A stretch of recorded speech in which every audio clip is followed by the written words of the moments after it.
Hello, Eddie G's Music World for another week. We are now, for purposes of the archives, November 19th, 2018.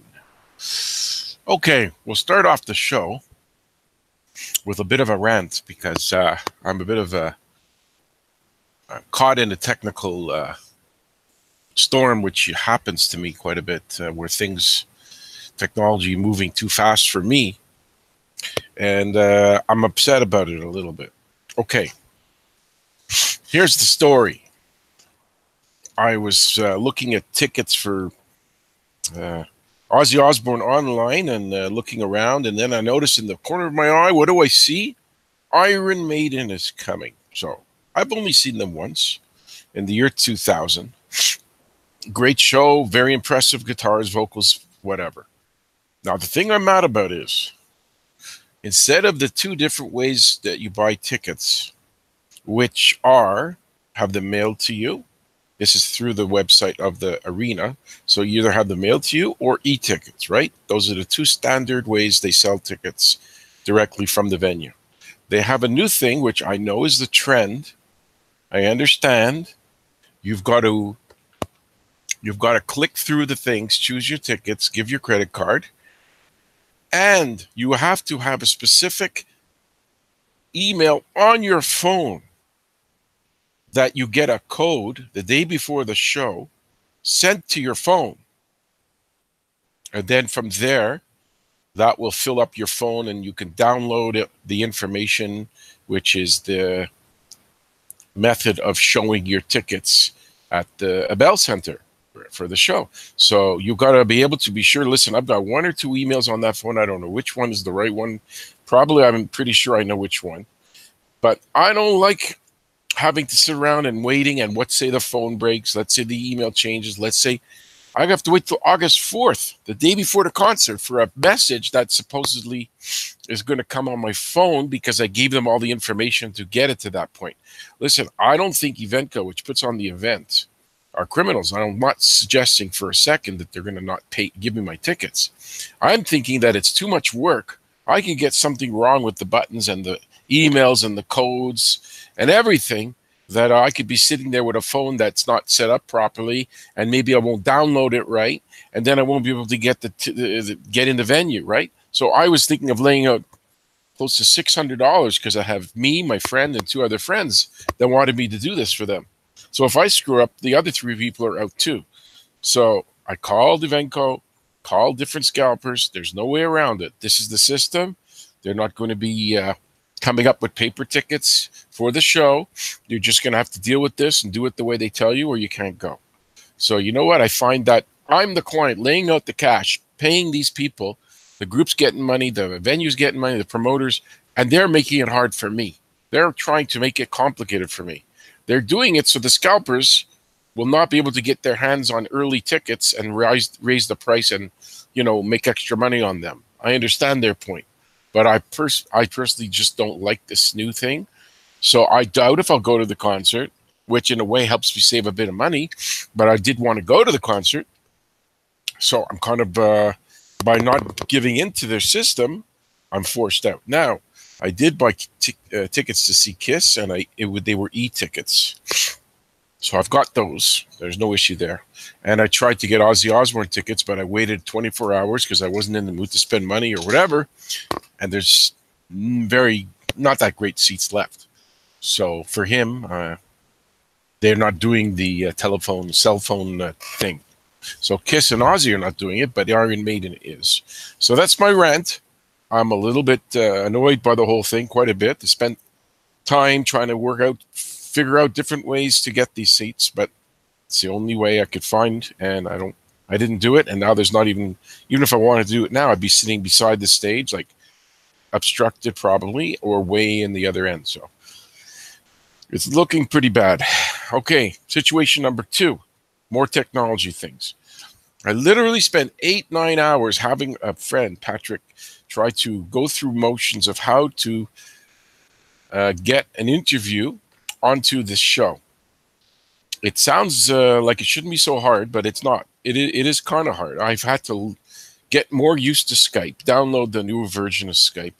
Then I have about a 10 or 12 steps procedure to make sure that how to record it on Skype and then how to transfer it over to my show. So that is not a simple task, but I think I've learned most of it, and I'm probably ready to wing it. So if Grigster or Creeple Freak or anyone else wants to be on my show, or well, I did reach out to in the last 3-4 months 2 completely obscure unknown bands. I even forgot their name, and Helix, but they at least replied to me saying one of the band members is sick and the lead singer is going on vacation for a few months. So he said it's a bad time. So the fact that he answered me, Brian Vollmer, I do appreciate it, Mr. Vollmer. I liked Helix. I saw them live. And then I tried Alfie Zappacosta, I think it was Saturday or Sunday. Saturday, I think.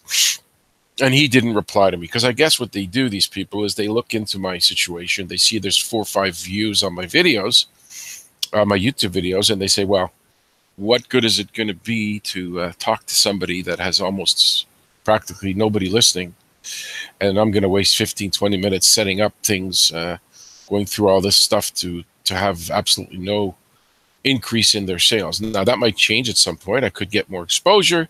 I could become more popular. I could have more people listening. So it's not like a permanent thing necessarily. It's an uphill climb to get anywhere. But still, I haven't had much bites, but I'm pretty sure at some point I will get a band to listen to me. Plus, if they do interview me, any band or artist, I have close to 4,000 Twitter followers, so I will promote any of their jobs that they're doing, any shows, any CDs, any films, anything they're doing at all. I will do it, obviously, for free, and help them out if they help me out enough to get me to give me something to discuss in interviews that I can put on my YouTube show, Eddie G's Music World. So those are the 2 things that are on my mind currently, and I wanted to discuss them, and so I did so. So now we are going to continue with my top 500 greatest albums of all time. I did go to number 410 the last time, so I'm going to have to find that and keep going down to continue my discussions. And where are we? Okay, we are at number 409. That is The Doors with the album Strange Days. The Doors, when they came out, I kind of liked them at the beginning, but they kind of had a renaissance in the late 70s, early 80s, which led me to one of my interviews, which was somebody named Danny Sugarman, who worked for The Doors. He answered their fan mail, did some weather work too. I actually tracked him down in 1980 and got him on the phone, and I taped about a 30-minute, 20-minute interview. So this is something I have done a little here and there, and obviously I'm trying to get back into it, but it's something I'm working on. On this album was Love Me 2 Times, a great song, a single. I think that was kind of a hit. And People Are Strange, which is a lot of guessing, of observational about the people in Hollywood and LA where they lived. When the Music's Over is another one of those classics that drags on for a good 10, 12 minutes. And was a bit odd, but it's what made them popular. The fact that they did music which was not typical, pop from those days. They did cross over into having about 7 or 8 hits too. But on this album, there was, I think, 2 songs that were making the charts. Love Me 2 Times and People Are Strange. But the Doors are known for also not lasting a whole long time, probably a good 6 years. Well, when your lead singer dies and you come up with this music after that, it didn't exactly do that well. Number 408, Sinead O'Connor. I Do Not Want What I Haven't Got. That was the one with the Prince song on it, and she's had other good songs, maybe another 3 or 4 more. But she's obviously that was the song that made her the most popular. Prince, she's lucky Prince gave it to her, and he's lucky too because he made a killing off of it. She's known a lot for her oddball behavior. She didn't like that the Pope was anti-abortion. On a Saturday Night Live, she ripped up a picture of the Pope. And lately she's been in and out of news for different problems with her kids. And I haven't documented all the issues, but if you go on the internet and Google her, you'll see that Sinead O'Connor has had a bit of controversy in things she's done in her personal life. But a girl like that, I'm not sure how successful she's been over the years, since she's had spotty success, and touring is not common. You don't see her coming to North America that much. Number 407, The Clash's album, Sandinista. They came out with this album after I saw them in 1980. I believe it was a triple album. Yeah, 3 albums. And the Sandinistas obviously were part of the Nicaraguan revolutionary movement. They were reaching out past the punky style that they had, the Clash, when I saw them, to more reggae punk mix, R&B, calypso, gospel. But they later on started to branch further into the pop world with Rock the Casbah and Should I Stay or Should I Go, which are kind of rocky songs, but they, as much as they were rock songs, they experimented a lot with different styles and showed a lot of variety in their scope. Let's see what is number 406 on the top 500 albums on Eddie G's Music World for November 19th, 2018.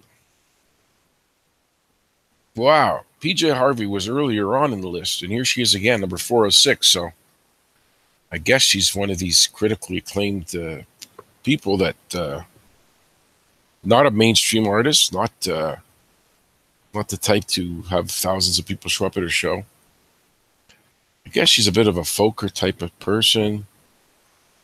Loud guitars played, though. I mean, I never seen her live, and good chance she showed up here and there in Montreal and Canada.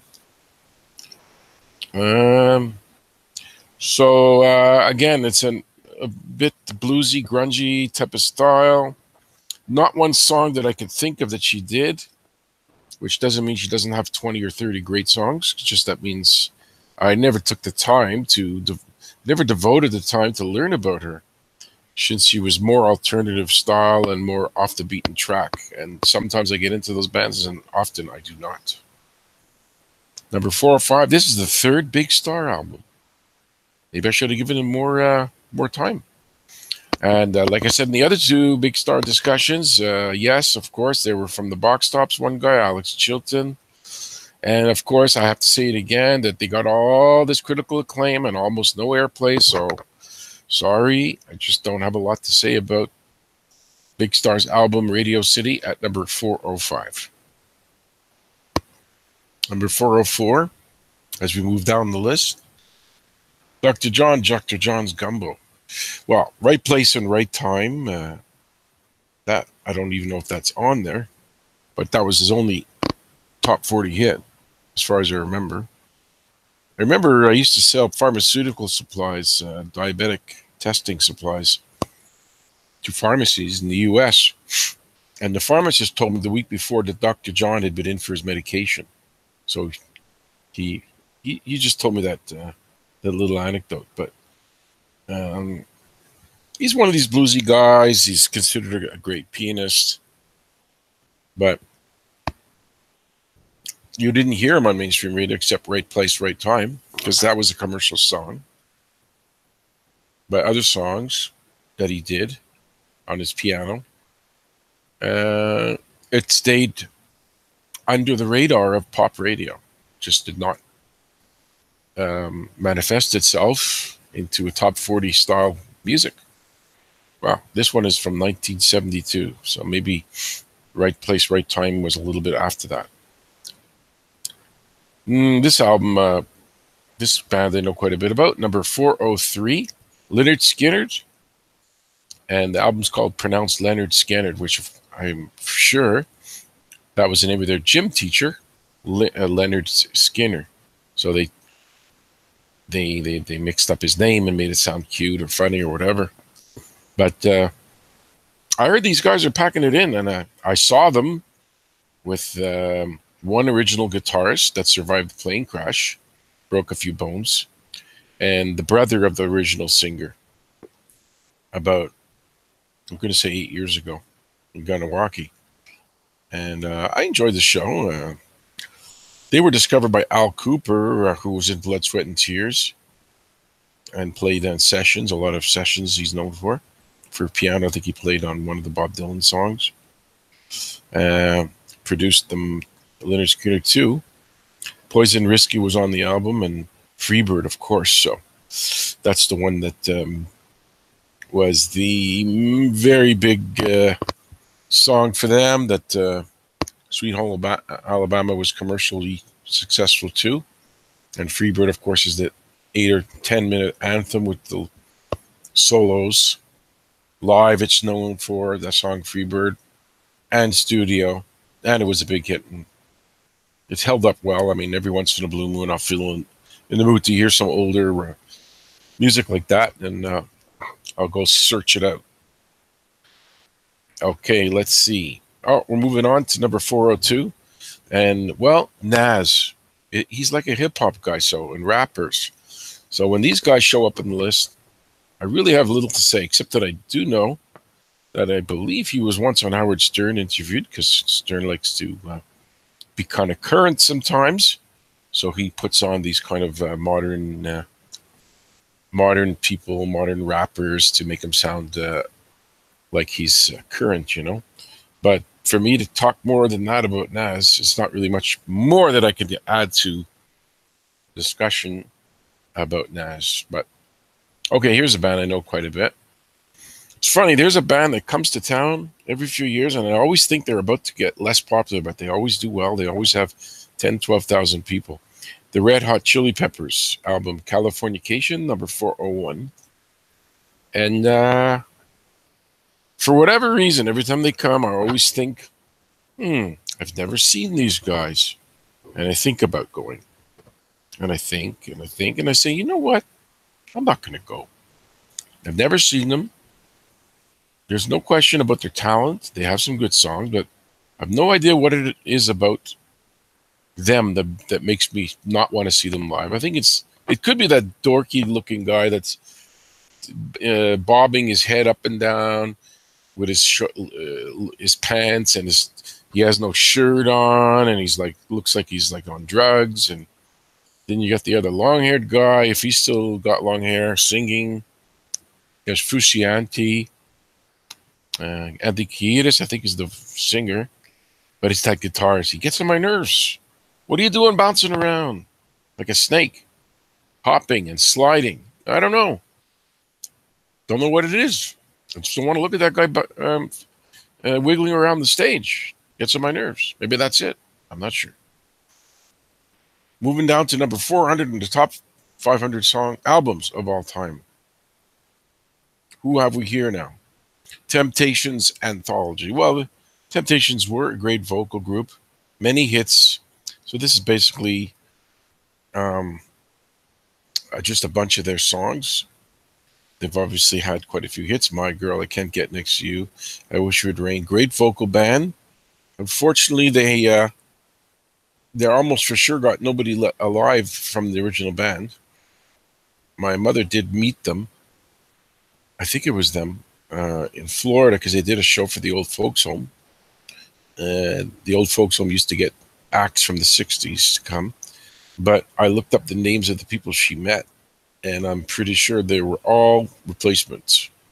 Because from 1965, when you have all these Vera Young singing sensation dancers, whatever, from 1965 to when she got the autograph around 2012, I mean, these guys either quit, get fired, or die. So there was nobody of the original band that was there.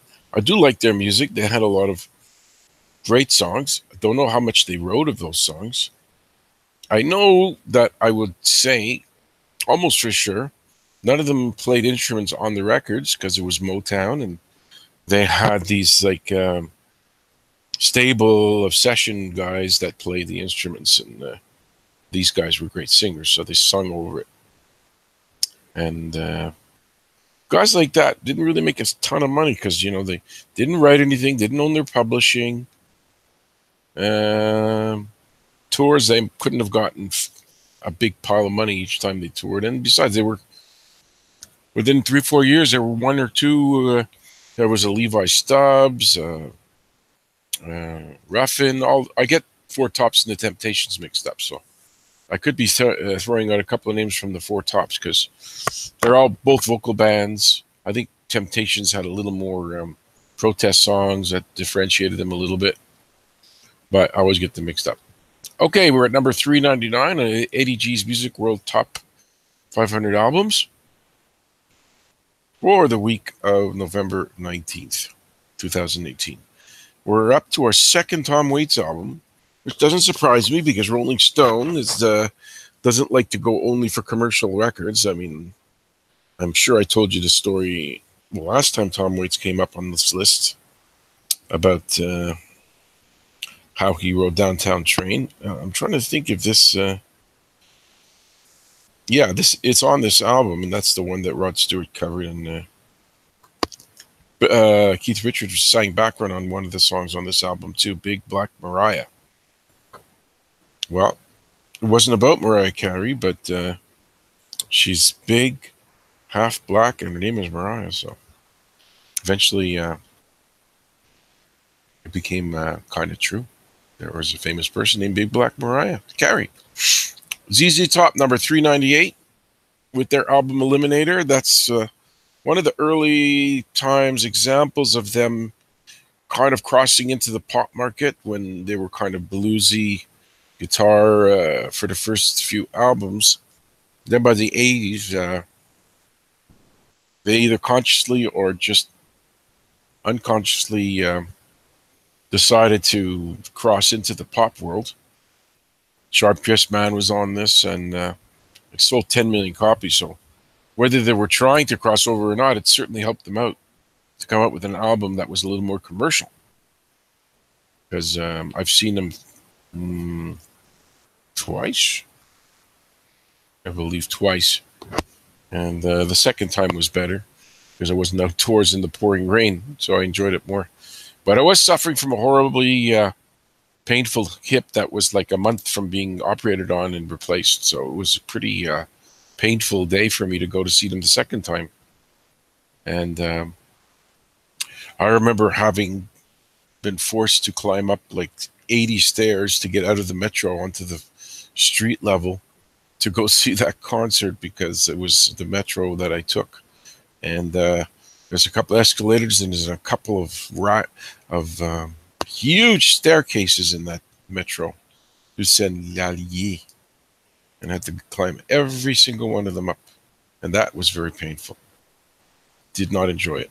And I was almost arrested because I was choking on my food at the restaurant before the show because I had swallowing problems with food and I hadn't been given medication for it yet.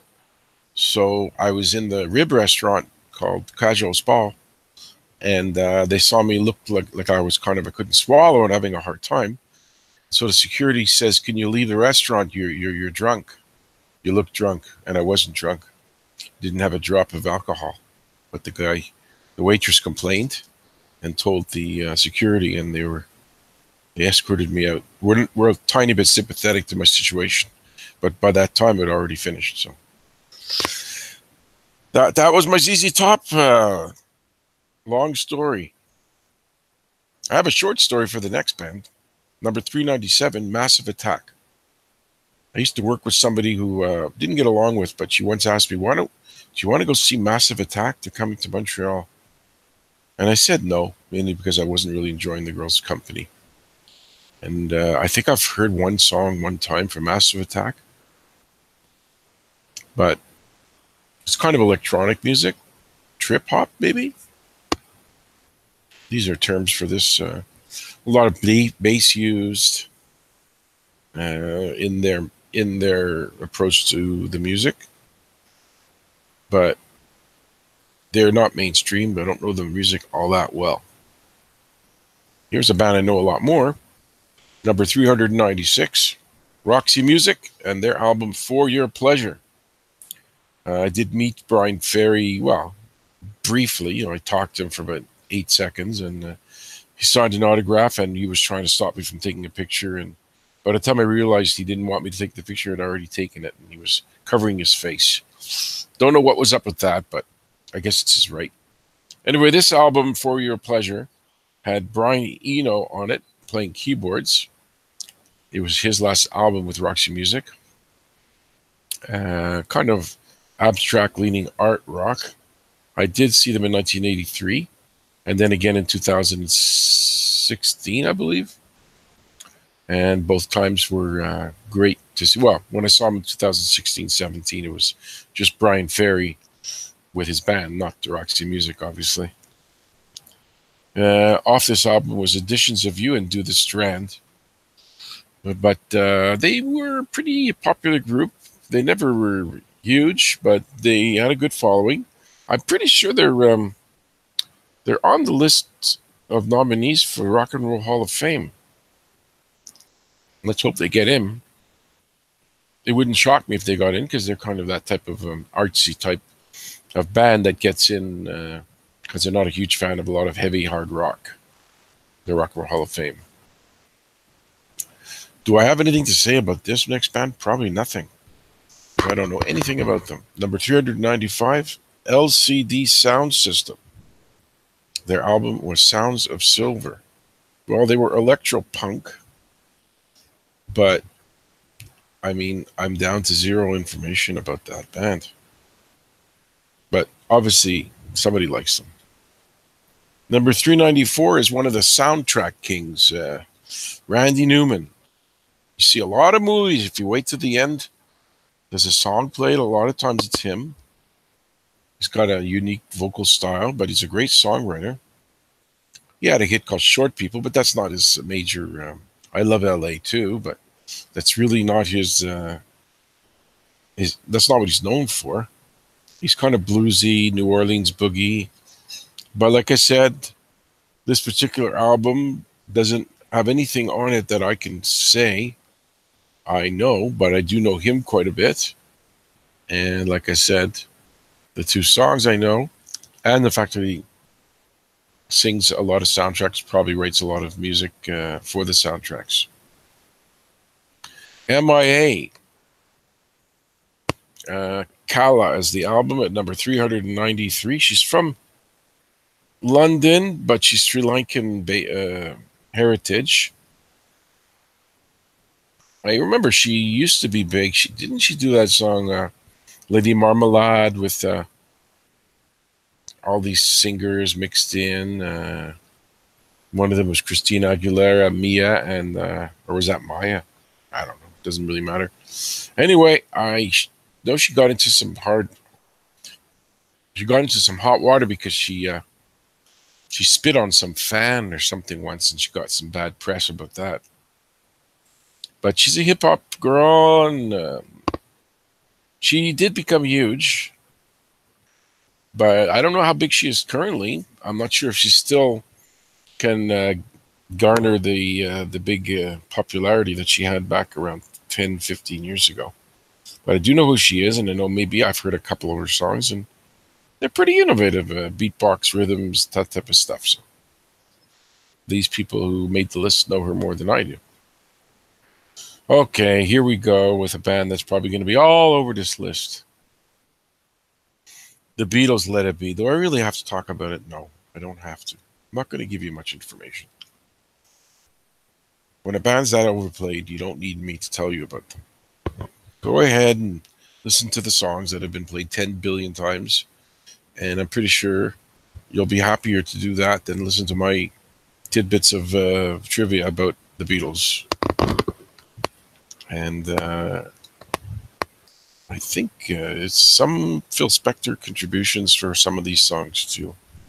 And it was obviously later in their career this album came out. That's all I'm going to say about this particular entry. We haven't seen much of Led Zeppelin or Rolling Stones. Jackson Browne. Okay, this one got a lot of... I remember being a very big album. 1976. This wasn't the Loadout one. This wasn't the live album. This is the one before that, I believe. Was this Doctor My Eyes on there? I don't remember. I know the song The Pretender, I think I've heard. I think it was some kind of personal strife that he was going through when this album was written. His first wife committed suicide while he was writing the song, so that can, tilt you towards a more depressing, sad type of album. So that is the reason for it being a bit more solemn. Okay, I mentioned Rolling Stones, Led Zeppelin. I haven't seen much of anything about them. Let's guess the next one is Deep Purple. I'm sure I'm wrong. The White Stripes. Oh, I feel terrible talking about these guys. Terrible. Okay, I'll tell you the story. Number 390, the band Elephant. I still can't remember if the other girl, Meg White, is his sister or his ex-wife. I can't figure out why I forget, but I do. But of course, this is the one that ruined my weekend about 10 days ago. Friend Danny, he wins 2 tickets. Eddie, you never go to shows with me that much. You want to go for free? At first I said, yeah.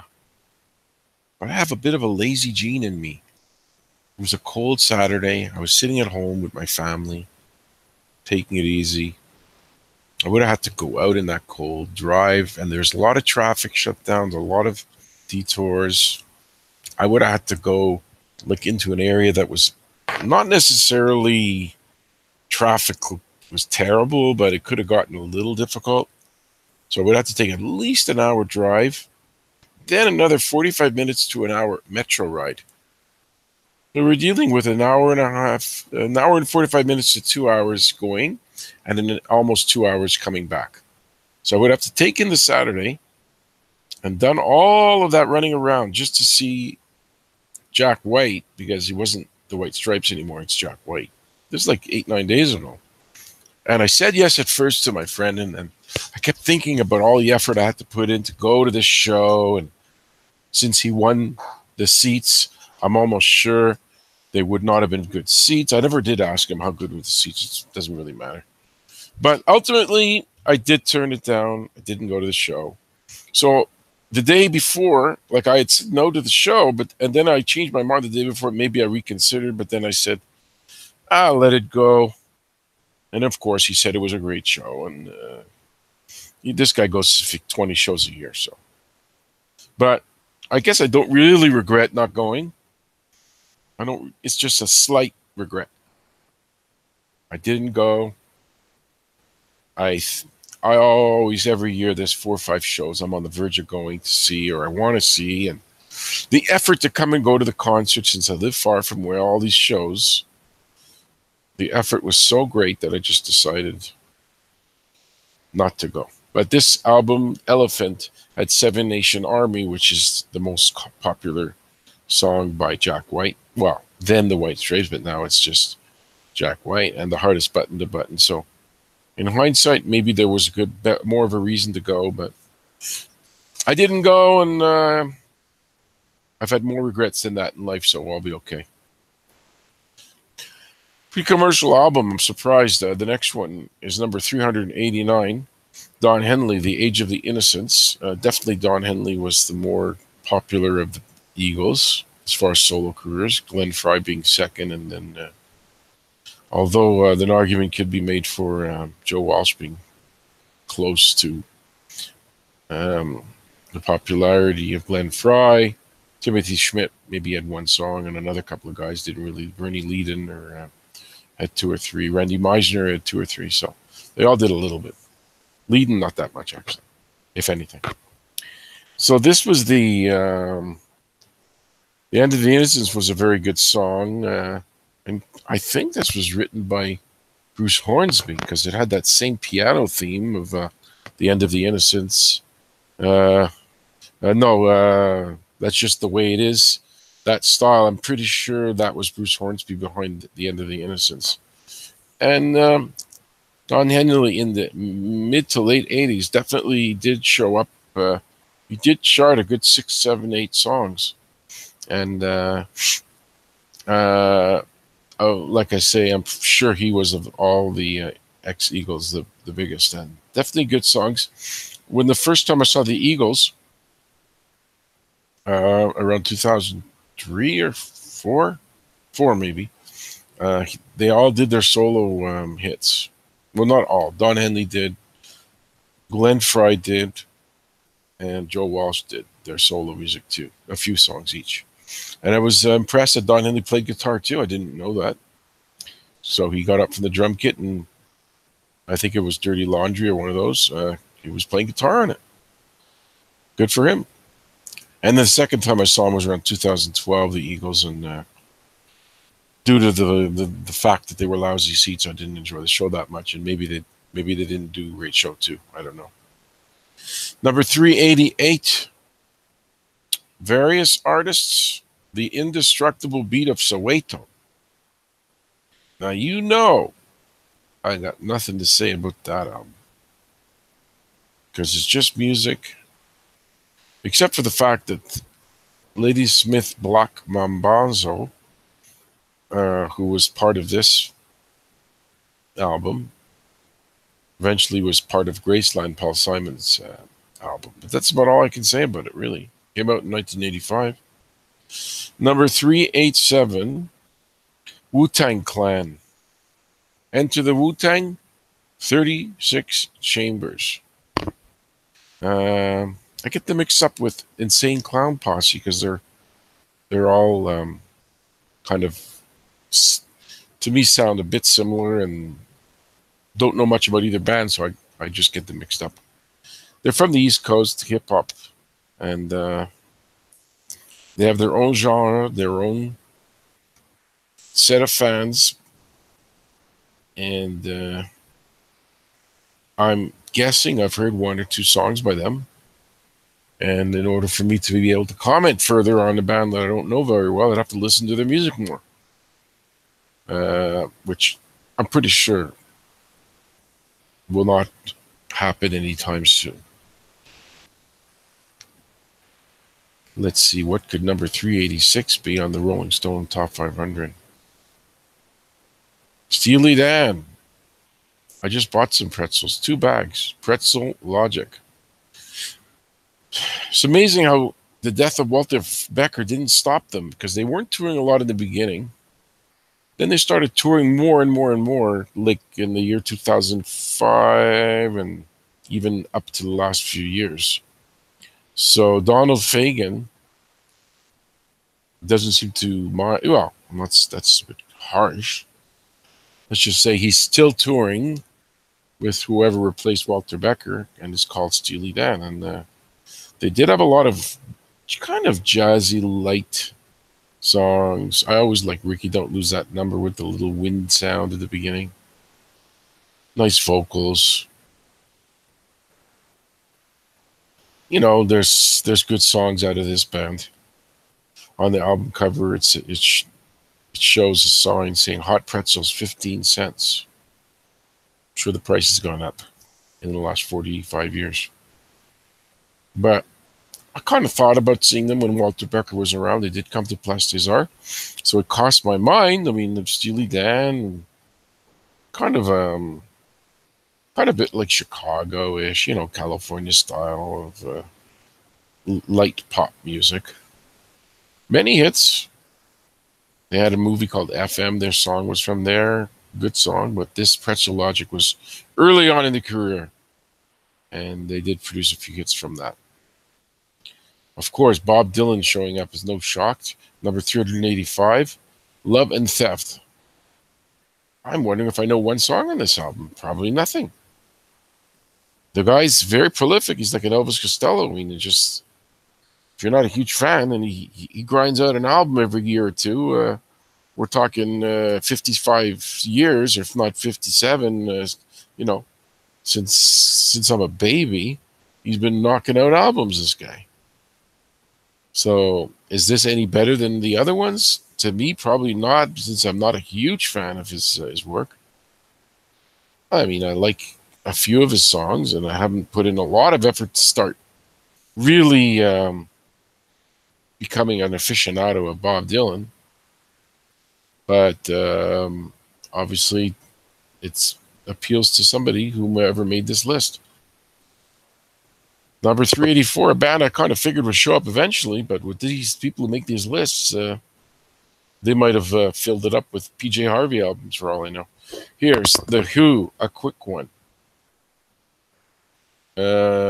Featured on this album, well, one of the songs that I've heard is John Entwistle vocal, Boris the Spider.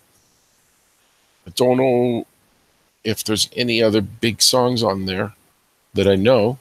Happy Jack, I think, is on it, which I do know. So this is 1966. The Who was just getting popular. That they had probably been around 2 or 3 years by this point. And they're never going to be accused of being a mainstream type of Rolling Stone, Beatles type of group, because they have some offbeat style and some commercial success too, like hit records too, but mostly they're a unique band that has their own approach. I do like them. This album is not one that I know them a lot, but I know a couple of the songs, so this is what I've offered up to you.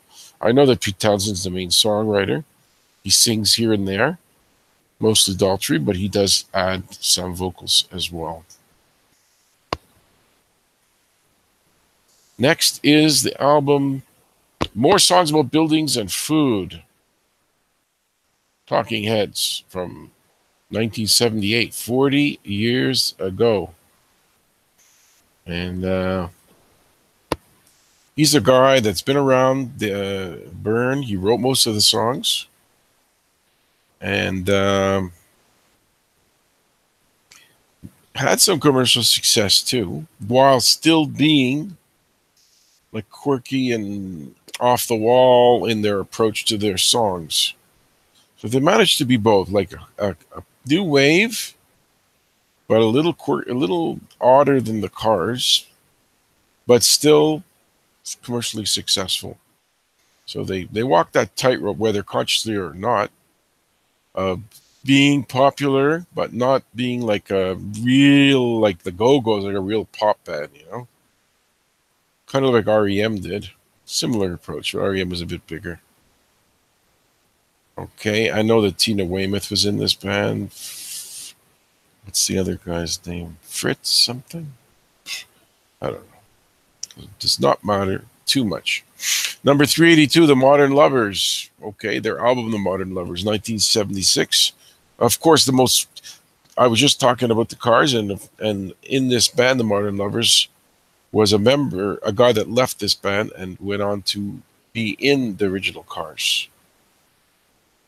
It could have been Benjamin Orr. It wasn't the Rick Ocasek. It was one of the other guys. So he went on to join the Cars from the Modern Lovers. I did barely have an interaction with Jonathan Richman. I've seen him live twice, but he wouldn't talk because his manager was there, and I talked to the manager. Says he doesn't like to talk before the show. So he went over to me and he smiled. He signed something, or maybe he didn't even sign something. It's so long ago. It's like 1985. And I know that if you see Something But Mary, the movie, it's him that's playing the guitar and falls over a bridge, and he sings 3 or 4 different songs in that album, in that movie. So that's Jonathan Richman from the band Modern Lovers. Often comes across as a bit of an autistic style of being a little weird and odd, freaky, weird, strange. But I don't think he is autistic. He probably just has this offbeat singing style, interview style, and you know, I don't know. It seems to be working for him. He's still around. Number 381 is a guy coming to town in the next 2-3 days. Well, one of the guys is coming to town.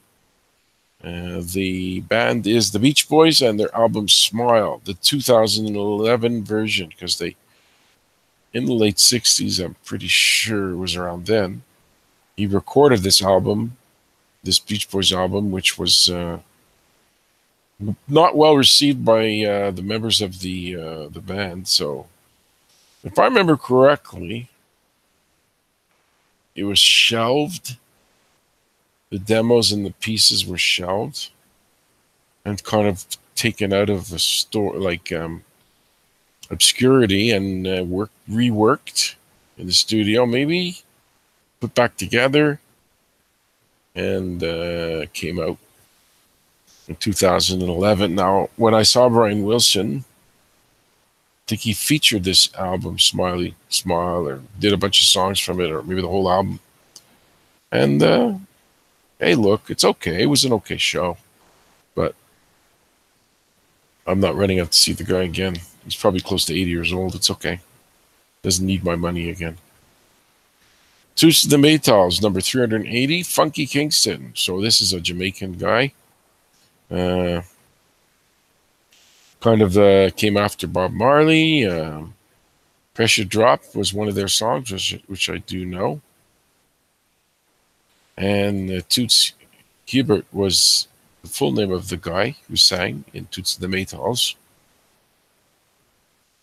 But reggae did not get a lot of airplay where I live, and one or two songs did catch my attention over the years by this band. So I can say that I do know a little bit of their music. Number 379, TLC, Tender Loving Care, probably stood for that. Crazy Sexy Cool. This is the one with Lisa Left Eye Lopez. Is she the one that burnt down her husband's house, Andre Rison, or he burnt her house down? I don't know. I think I'm going to say she burnt her husband, or her husband or boyfriend's house, Andre Rison, who was an NFL player for the Atlanta Falcons. And I know one of the members of the band died. It could have been Lisa Left Eye Lopez that died. But they did have quite a successful career. I think it was Waterfalls, one of their songs. And a couple more, 5 or 6 other ones that might not have been on this album, or might have been on this album. But they did have a very good career. But things, obviously, when one of the 3 people is burning a house down and then dies, it, their popularity waned. Probably they're not. I'd be surprised if they're still together. They must have been a band in the early 90s. Was when they came out with that album, and their career by the mid 2000s was probably waning.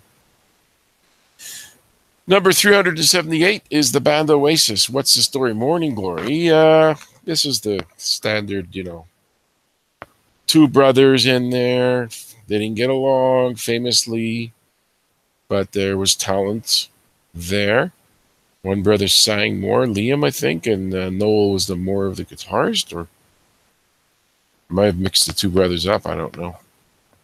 But they were calling themselves the Beatles and saying how great they were, how much, they're better than that band, this band. Okay, we've heard that before. But they did come out with Wonderwall. That was on there. And a good 7 or 8 songs that I could name for Oasis, because they had a very significant career. And now they're not together at all. They don't get along. One of them was on Stern, and the other one. So they're not a very happy family, these 2. And was one of them, they came out with a band called some kind of Birds, a bunch of birds or something. I don't know what the hell that name was, but they're both still working, and definitely go check out some of their stuff. Well produced, well written, well sung, well played. Dipping back further into the 1948 to 1990 period, John Lee Hooker, The Ultimate Collection. Boogie Chillin' was his first hit. a blues guy that was, one of these. Maybe did. I wonder if anybody ever covered one of his songs and made it bigger. I'm guessing that happened. I'm not saying he did. That was the case for Led Zeppelin with this John Lee Hooker, but I know that often these blues guys get ripped off and people cover their music and don't credit them. Could have been that kind of situation. On to the next. Number 376 is Björk Post. She was this Icelandic girl. Cult following, kind of like a few good songs, like It's Oh So Quiet. Nice voice. You've got to go look on YouTube if you got some spare time. Just put in Björk coming off an airplane or something and you'll find it. Trust me. She's on this 12-hour flight from God knows where to God knows where. She gets off. Some reporters waiting for her, asks her questions. I think she had an umbrella in her hand. And she started whacking the reporter over the head with it, smashing her. And this girl's like 5'1" or 5 foot tall, Björk. And that was all over the newspaper. Every video, TMZ, YouTube, it was a huge story for a good 2-3 days. And every once in a while, when you feel down and you feel like letting us off some steam, maybe you should go look at that video, make you laugh. I mean, I feel bad for the poor girl that was trying to talk to her. The excuse later on was that Björk was suffering from a lot of fatigue, and that was the excuse. And look, maybe she was in a bad mood, tired. She just didn't feel like some annoying pest. As soon as she gets off the plane, looks like she's falling asleep. She has to start dealing with some paparazzi, and she let it go. She wailed on that poor girl and whacked her quite a few times. So definitely look that up. As far as the music goes, she was in another band, and she had Animal Behavior or something was the song. And she was in another band, and I like that song. But Björk is the thing. It's more of a women's. Women seem to like her music more. Kind of like how they like Joni Mitchell in the 70s. They like Björk in the 90s. Let's go to 375. Eddie G's Music World. Jackson Browne again? What is the third time Jackson Browne's on here? Isn't he the guy that smacked around Daryl Hannah? All of a sudden, 3 albums in the top 125 so far. Okay, I have nothing bad to say about him other than that. Except that he's obviously considered one of these guys that the people who put this list together worships, because, I'm sure there's going to be another Jackson Browne album coming up. This is probably one of his earliest ones, 1974. I think he co-wrote Take It Easy for the Eagles. But, okay, that's all there is to say. He's been to town a few times and never did go. Roxy Music again. Their album Siren from 1975. Love is a Drug, of course, that was their first and only top 40 hit. They had other popular songs like More Than This, but that was their only top 40 hit. But, this is his style. I mean, Brian Ferry's very good at laid back type of a delivery, sings very well. Used to date Jerry Hall. So let me get this straight. Jerry Hall was with Brian Ferry. Mick Jagger had a couple of kids with him. And now she's with Rupert Murdoch, who owns Fox. He's like 85 years old. So, gotta wonder, what does she see in an old man? 85. I mean, at 85 or whatever he is, how did these two hook up? But love is the drug. Or maybe it's just money is the drug with Jerry Hall. She seems to have a thing for wealthy people. Okay, so I shouldn't have said that, but nobody cares. I don't think Jerry Hall's going to ever hear this, or Brian Ferry for that matter. But Roxy Music had a great career, and Brian Ferry has been doing solo touring and albums for many years since We got 5 minutes left of Eddie G's Music World. How am I going to be able to keep up with all the incredible music on this list? 373, Jefferson Airplane. This band has had a lot of bad luck lately. 3 people in the last 3 years or 4 years have died from this band. I think one of them was Katner. He was a singer from the early days. Then there was a singer from the very, very early days, maybe when they just started. Her last name was Anderson, I think. Stig Anderson, maybe? So she passed away.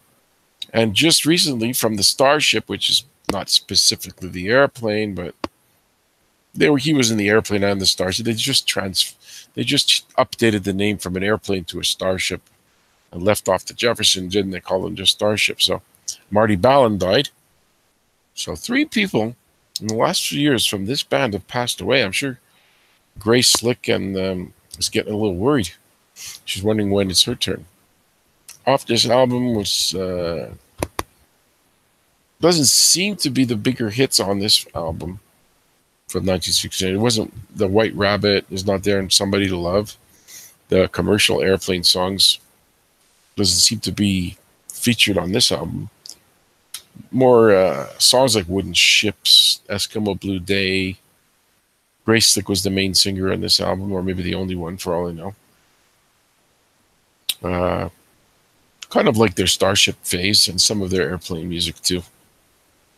Number 372, I believe that is the second Police album to have made this list. Regatta, so far, I mean, they had 4 or 5, so there'll probably be more. Regatta de Blanc, 1979. Wonder if I can Message in the Bottle that came off of this one. Big commercial success, as usual. All the Police albums sold amazingly well. And that's how Sting is worth $300 million, since he wrote pretty much everything on the albums. They had other songs like This Bed's Too Big Without You, Walking on the Moon. He was drifting into the reggae style with this one. But yeah, commercial success too. And I was happy to say that I did see them twice in the early years and skipped the reunion. Okay, this will be my last one for the show. The Arctic Monkeys. Wow.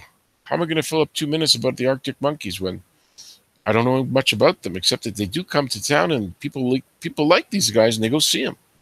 This is number 371. And the album is Whatever People Say I Am, That's What I Am Not.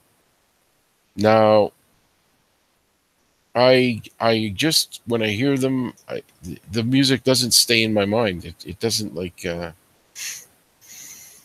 it's not memorable stuff to me. Maybe it's because it's aimed at more kind of youthful crowd. Maybe it wasn't something that I never gave much of a chance to. And just was was it hip hop, electronic? I don't really know, but they have a following because I've looked up their stuff and they seem to get a lot of views on YouTube. So, and they do, if I remember correctly, they come to arenas. So they're obviously, they are bigger than what I thought. Eddie G's Music World is coming to an end for this show. We're going to see, maybe by next week or the week after, eventually, I'll have somebody else on with me. I'm going to try to work that out. Could be a guy, a couple of different people I know. If I can get them to use Skype, I'll give it a shot. It might be a little ragged because I've never interviewed anybody on this show. So it'll be a new venture for me. So Eddie G's Music World signing off for another week of November 19th, 2018. Thank you. We'll see what's going to happen next week. Hopefully it'll be fun, and I hope you'll tune in. And if anybody wants to be interviewed, let me know in the comments or tweet. I'll be happy to consider it, and we'll figure it out. Thank you. Bye-bye.